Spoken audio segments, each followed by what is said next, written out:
Kamala Harris has argued or blamed you because the immigration bill didn't pass in the Senate. She wondered why you didn't support it. Yeah. What would be your answer for it?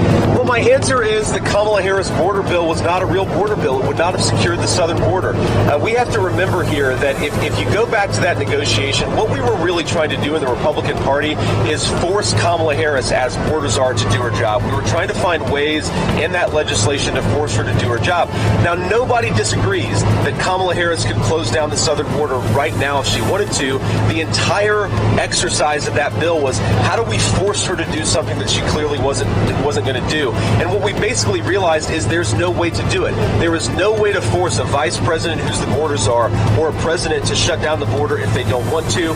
That's what made the border bill such a disaster. But fundamentally, the problem is Kamala Harris. She implemented all of these policies on day one. She said she wanted to open the border. She did exactly that.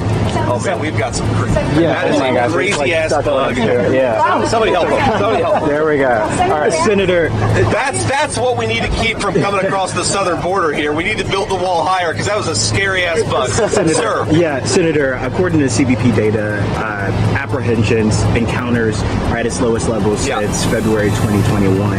Is that not an example of President Biden's executive orders actually working at the southern border? Well, so two things here. First of all, their entire argument gives lie because they want to say, well, we started to enforce the border policy and now all of a sudden the numbers have come down a little bit.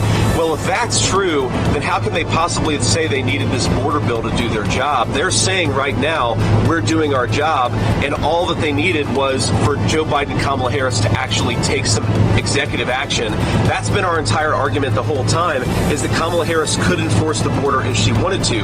Now, unfortunately, the argument that they're making doesn't actually make sense because while border crossings at the southern border have come down, all they've done is redirect them to the ports of entry and airports. So if you look at the total number of crossings, both coming in through the southern border, but also coming in through airports and other ports of entry, the numbers haven't come down at all. It's all kabuki theater. They're shifting numbers from the southern border to our ports of entry to try to tell the American people the numbers have come down. In reality, the numbers are as bad as they were at the beginning of her administration. I actually